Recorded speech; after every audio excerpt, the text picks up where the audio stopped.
Hey, what's up? Okay, yeah. Hey, what's up, folks? We are at Epcot for the first day of Food and Wine. It's later in the day, it's like 5 p.m. So we're gonna go see what the craziness is like here inside the park and not really eat any food because I don't want to wait in long lines because it's the first day. But we'll kind of show you some of the foods, maybe ride a ride, and kind of just show you the craziness of the first day at Epcot. And kind of, yeah, already I can show you the parking lot is not crazy at all. It's not even full. They're barely even filled the Epcot parking lots, which is kind of crazy for Epcot. But here we go. Let's get inside and see kind of how things look. I mean, just look at the preferred parking lot. It is absolutely empty. And I mean, for a first day of the festival, this is crazy. So we'll see what it actually looks like inside once we get there. So surprisingly not too busy inside of Epcot so far. I haven't made it to World Showcase, but I did stop by Communicore Hall, sorry, and kind of checked out how they changed that for the festival. So they have a festival shop in there. I'll show a little bit of the merch while I'm talking here. And they also have two little food booths that you can check out. One's like Impossible Meat. Not a big fan of Impossible Meats. I like the real stuff. But anyways, the interesting part is that they have like a Mac-atizers, so a mac and cheese stand in there. And so it's an interesting little spot. It's actually not very busy in there at all, but the sad part is maybe they'll bring magnets later on in the festival, but I did not see any magnets at the festival shop inside of Communicore Hall. So that's disappointing for someone who collects magnets like me. Let's move to World Showcase and kind of see what's going on there, kind of see the crowd levels and trying to check everything out. So I'll bring you along for the ride and we'll go through real quick so I can get this up for you today here on Thursday the 29th of August. So let's go. But while we're over here, let's go ride Figment real quick because, hey, it's Figment. Let's do it. Your senses can help capture your imagination. Oh, can I go too? Absolutely not.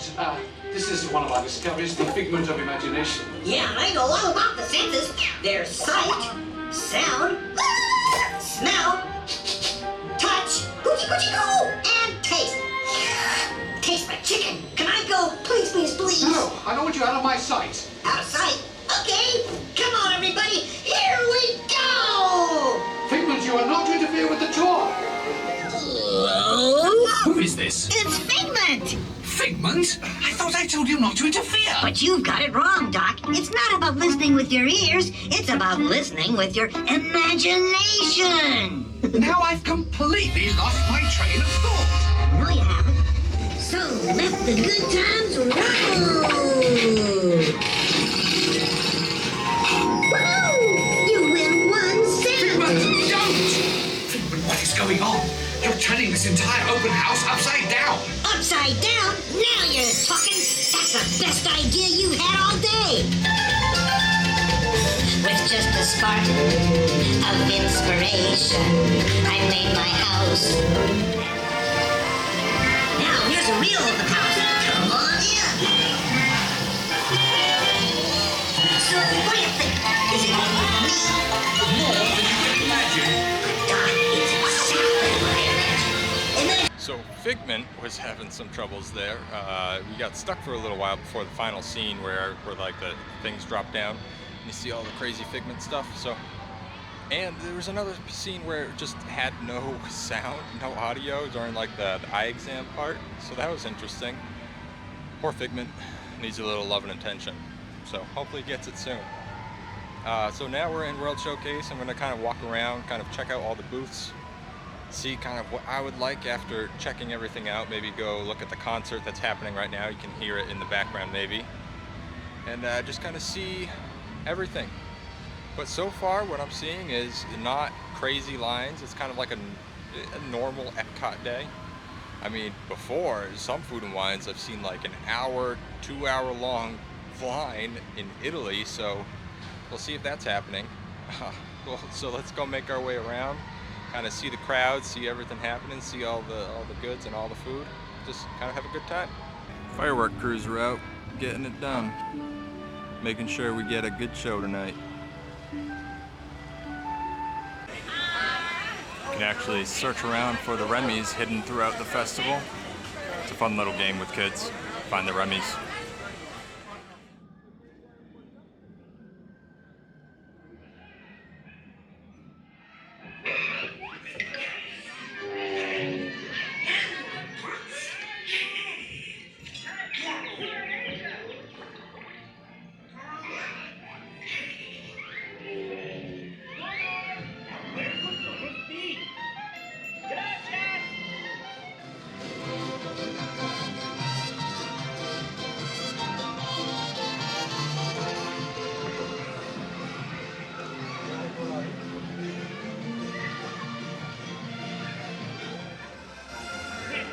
caballeros, griten caballeros, deseen guiar nuestra defensa. We're company amigos, no matter where he goes, they want you and we go, we're always together. Alright, so I obviously had to ride the Three Caballeros ride over in the Mexico Pavilion because you know I'm wearing the Mexico Pavilion polo that you can get in the pavilion, obviously. But yeah, it's awesome, and I love that ride. It's a nice, cool, slow boat ride. It's usually got a super short wait time, so definitely gotta check it out sometime. Here we go. This is what I've been looking for, the magnets of the show. I don't know which one I like the most. It's probably, I don't know, I like usually when it says 2024. So maybe I'll eventually get this one right here. And maybe the Passover one too eventually. Hey, what's up everybody? So we made it halfway around World Showcase so far in about an hour. So this shows you how uncrowded it is. But let's talk about the Eat to the Beat concert series that are going on, and kind of the four bands that I'm most looking forward to, and that's The Fray, Yellow Card, Smash Mouth, and Joey Fatone and Friends. Kind of all bringing it back to the childhood days, back into the 90s and everything. But yeah, they play daily from August 29th to November 18th, and it's about 5:30 p.m., 6:45 p.m., and 8 p.m. every night. So if you ever want to catch one of the bands that are playing in the next month, 2 months at the Food and Wine Festival, make sure you stop by at the end of the day. It usually gets pretty busy, so if you don't have the dining package, which can get you priority seating, make sure you actually get a spot at each of the concerts. Then make sure you definitely stop by and get in line, the standby line, pretty early in the day, and that'll make sure you actually get a chance to see these bands, because some of the really popular ones like Joey Fatone and Smash Mouth, Yellow Card, The Fray, they're all going to have a really long standby wait time, so make sure you show up pretty early. Oh, and while I'm back here in the Japan Pavilion, have you ever noticed this guy up here? I never noticed him. He's just kind of standing out there, ready to attack, or guarding over everyone. So it's actually pretty cool that they stuck him back there. I'm sure he has some sort of lore to him, some Japanese lore, so hey, let me know down in the comments if you know. Duck Cam, Disney Duck Cam strikes again.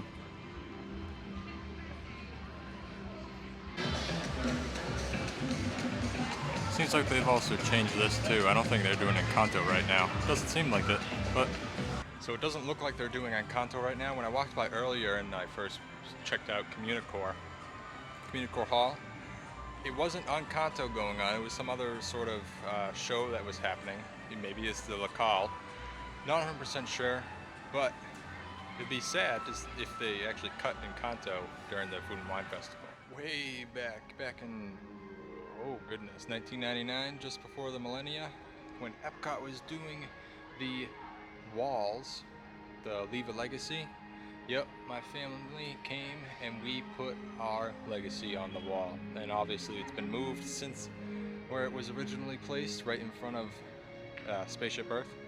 But here it is. Here I am, forever memorialized on the wall in Epcot. There I am, that little guy.